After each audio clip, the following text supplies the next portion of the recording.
Alright, hey everyone, Alan here. Just bringing you that video that was mentioned on the page about reading labels and how to kind of tell the difference between different products and stuff like that. Firstly, I mean, yeah, it's definitely good to know. Like one of the tips that comes up, and I know we say it through the page at various times, is the less labels we need to read, the better. So the more fresh food and whole natural foods with less than five ingredients, the better. Have it split down into like carbs, proteins, fats, and just general kind of things to look out for. So it'll take a while, but I'll throw in any other kind of things I think of when I go down through it. So carbs and sugars is going to be one of the biggest ones. Like that's where we place a bit of focus with the food plan, but also it's the one where people will easily overeat, and it's the one where people can kind of sneak in a lot of different things or different names on stuff that we mightn't necessarily realize how much carbs and sugars is in certain things. So I've gone around and just taken pictures of various products. So it's not a full extensive list and it's not fully inclusive, but we'll get the gist of it. So the first one is obviously sugar. Um, we had this on the page the other day. There's just that many different names or ways for them to throw in sugar or to add it in various different ways. Which will always bulk up the amount of sugar in a product and kind of creep our daily intake levels up. I seen a thing yesterday, I think someone had it on the page, where children these days are taking in more sugar by the time they're about 12 or 13 than adults were in their entire lifetime 100 years ago. Right, so sugar's addictive, and that's why it's in everything. It is one of the biggest things we need to avoid, and it's the reason why people's health or the nation's health is so bad. Now, another handy tip on this with food labels is if it contains something that you can't pronounce, it's usually a good indicator that it's not a real food and that it's something that's either chemically processed or just highly processed, and stuff has been a lot of stuff has been added to it. Now, E numbers and stuff like that will go with them too. So again, they're genetically modified stuff, so it is fake stuff that is in a food to either make it last longer so it doesn't go off, or to bind it so that it has a certain consistency or texture or something. So there's all these different ways that they can do it. Um, but sugar there is going to be a big one. Right, can of Coke, most obvious one that a lot of people still kind of consume. When we look at it, there's two things to look out for on everything, okay? And I'll explain different bits and bobs as we go down, but mainly you're going to have two columns. Um, the typical values and nutrition information. So on the Coke one here, we've a 100 ml column on the left and a 330 ml column on the right. So they're giving us how much energy is in it per 100 ml, firstly, and then per 330 ml. So what you always want to reference back to is the size of the can. So up at the top, we can see the size of the can is 330 ml. So we have to look at the right column, because no one's going to drink 1/3 of a can of Coke and then leave it. Okay, so that can confuse people too. So some people might look and say there's only 10 grams of sugar, but that's if you drank a third of the cup or of the can. So if you drink a full can of Coke, you're getting very little else bar sugar. Okay, so you're getting no fat, you get no protein, no salt, no whatever. It's just pure 35 grams of sugar. Um, I'll go through the percentages on the right and what they mean shortly afterwards. Okay, and then all that's in it, obviously, it's their secret formula: carbonated water, sugar, colorings, phosphoric acid, and natural flavoring. So, like, apparently, Coke without the additives and chemicals would be green, and they didn't think a green drink would sell, so they darken it. So that's why there's food colorings in it. But neither here nor there. An innocent super smoothie, right? So crushed fruit, vegetables, pure juice, seeds, added vitamins, minerals. All sounds pretty good. If we scroll down per 100 ml again, we're looking over on the right, so slightly bigger than a can of Coke, and you're getting 49 grams of sugar in that. Okay, so if you've got someone, kids, or your general office worker trying to be healthy, and they go, right, instead of a can of Coke, I'm going to have some natural, an innocent smoothie. Already you're taking in more sugar than you would have been from the can of Coke. Both are extremely, extremely high in sugar, for anyone. So neither should ever be touched really, and that's why I would be against fruit juices in general, particularly the ones that are already processed and the ones that you buy from a shop. Um, the other reason why fruit juices are so bad, even if you make your own, is because when you break down the fruit and you get rid of the cell walls and the membranes and all the fiber out of the fruit, you're just left with the juices. So you can get the juice of 3 or 4 oranges and you can have that gone in 10 seconds. Whereas if you were to eat that, your digestive system would slow you down. You have to digest the walls, the membranes, the fiber, everything like that before you get that hit of sugar or energy. There's obviously some other better vitamins in this than the Coke, but it's not worth taking in 49 grams of sugar for. Here we have, I think it was a Kit Kat Chunky. Again, now this one you have to look at per bar. So per bar, as we see, is a 40-gram bar. So that's the column you want, the one on the right. 10 grams of fat, saturated fat, 26 grams of carbs, and then 22 grams of sugar. Right. So on this one, you're always going to get two carb readings. One is the total amount of carbs, and then of which is sugar. So we obviously want to have a look at the total amount first, and then we also want to make a quick look at how much of that is sugar as well. So do we want to be taking in all the carbs in the first place, and then definitely we want to be looking at how much of it is sugar. So again, if you eat a Kit Kat Chunky, it's 40 grams and 22 grams of that are sugar. So you're getting half of it is sugar. You're getting 2 grams of protein and very little fiber. So very little good in there. Again, it's just a big dose of sugar for people. Now, I think this is like say a Nutri-Grain bar or a Kellogg's kind of all brand bar or something like that. Maybe it was I think it was a Nutri-Grain one, maybe Special K or something. Again, 2 columns, but we want to look at the one per 40-gram serving. So always look at the serving size and compare it back to the product, because we'll see now in a minute some of them are flip-flopped the other way, where so that can make the readings confusing. Okay, so again, you're getting 28 grams of carbs, so it's similar to the Kit Kat in total amount of carbs, but you're getting 8 grams of sugar in this, so a bit like a third of the amount of sugar from, say, the Kit Kat. Again, it's still 8 grams of sugar that you don't need. It's a small bar, okay? You're not getting any fiber or protein really from it, so again, it is just sugar. So that's why any of those Kellogg's bars and stuff like that, they're not they're not really that much better than the Kit Kat Chunkies or Snickers or anything like that. The vitamins and stuff like that, you're never going to get much vitamins from any of these anyway. So all that is like really micro dose, and I don't even know why it's on there. It shouldn't really be on them. It's just a show, or just that they have to do it.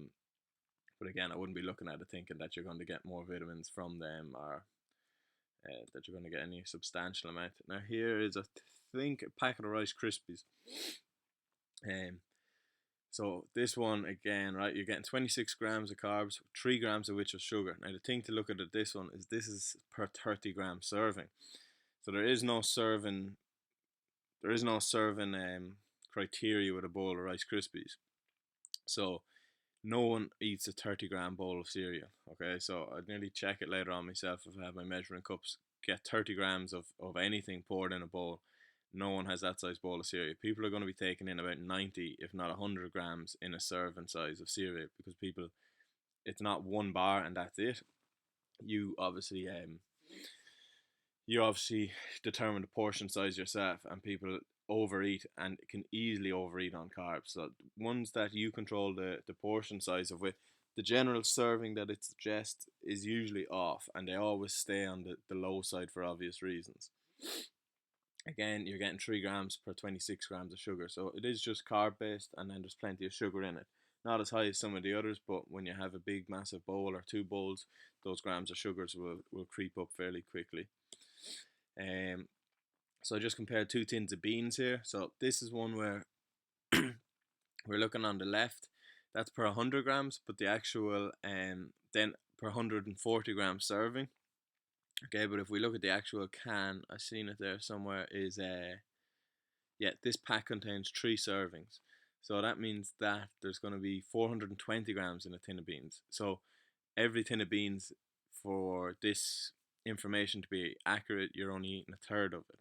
And most people can eat half a tin of beans easily enough. So again, these figures can be skewed a bit high.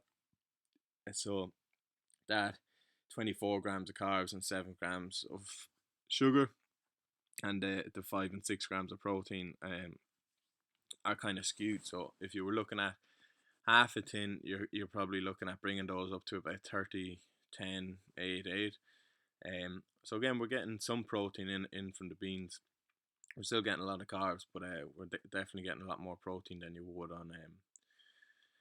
on other products. Now this is the same company, but this is the no added sugar one. So just to give you a comparison of how much better profile this is, and this is why we always recommend the no added sugar one.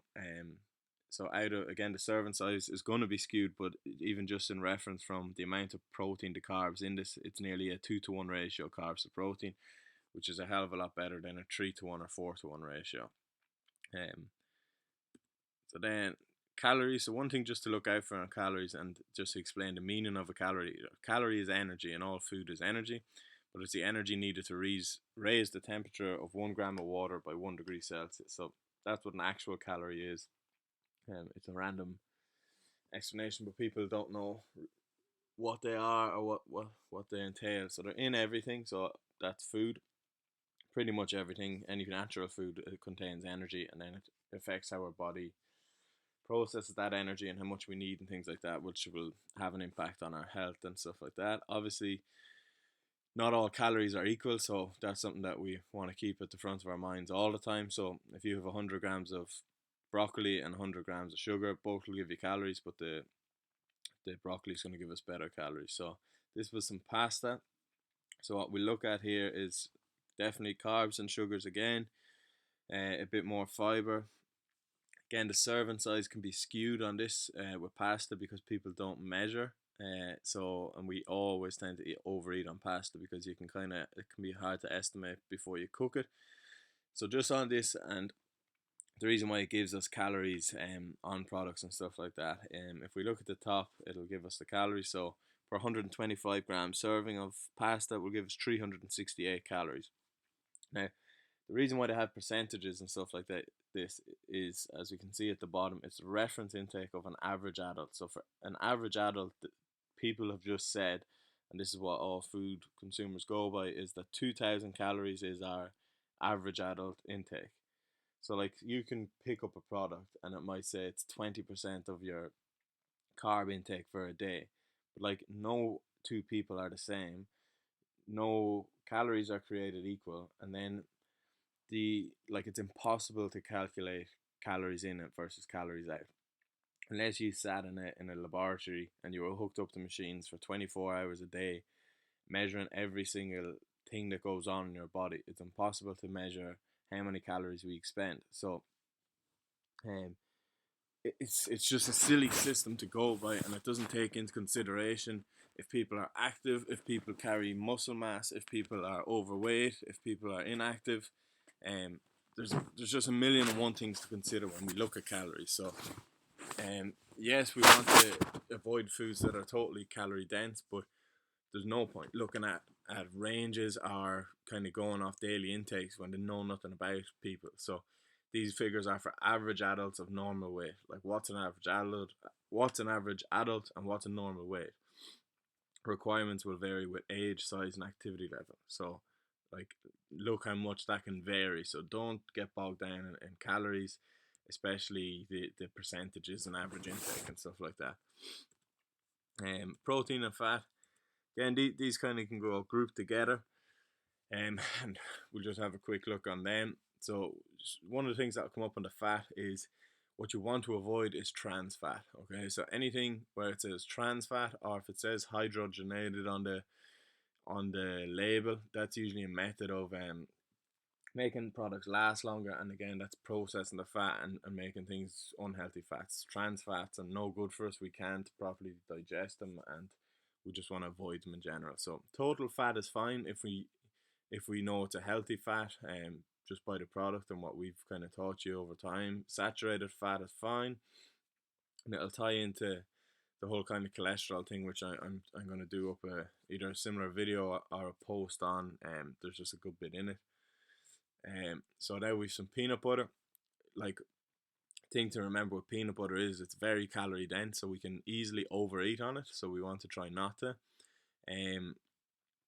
This is per 100 grams. Okay, so like people would say peanut butter is very high in protein. It is, but it's more of a fat. So you're getting 25 grams of protein per 100 grams of peanut butter, which is very good.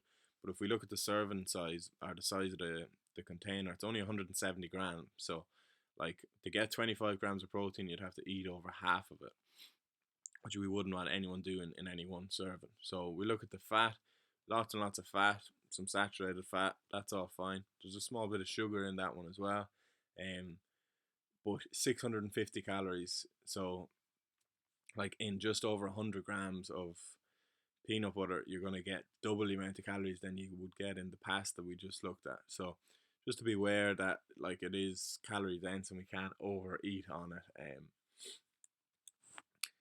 Pork sausages, first thing we notice then we're looking at any pork or sausage products or meat products in general. Firstly, there's a lot of ingredients in that stuff we can't pronounce. We've got dextrose, we've got sugar, so there's a lot of stuff added there. And then the one that jumps out is obviously it's only 53% pork, so like only half of what you're getting out in a sausage, a normal sausage like a Denny's or whatever one that is meat, and then the rest is just additives and stuff to increase flavor or something, or increase sugar to make you like it and come back for more, essentially. So when we look at the actual breakdown, yeah, there's some protein in it, but there's nearly as much carbs in that too. So like, that's why a sausage is never going to be as good as a lean meat like a chicken or turkey. But when we are eating them, let's keep to 80-90% meats, where we can have a bit more of an idea what's actually in it. This is one of the protein bars. You'll see the stars on it. You recognize it, Van Wilder, or not Van Wilder, Wilder or something like that. This one can be confusing because there's just so many different languages on it. But if we just start on the left and work your way across, you'll figure out which ones are which. Again, you're always looking at 2 carb readings, so it's 24 grams of carb per bar, 20 of which are sugars. So a lot of sugar in that bar, and you're getting 25 grams of protein. So that's 1-to-1 ratio of carb to protein. So that's why that would be a phase 1 bar, because it's a lot of sugar to be taken in. So, but with that amount of protein, it'll be fine post workout. So that's a phase 1 bar. And just to compare that to a Quest, on this one you're getting less than 1 gram of sugar. So like, that's why we'd allow it for any time, not to be dependent on all the time. You will take in some other stuff, but you're still getting more protein and carb in it, which is always a good indicator of stuff. Try and always have more protein and carbs in it. Right, if there's any questions on any of that, just pop them in the comments below the video, and I'll get them answered as well.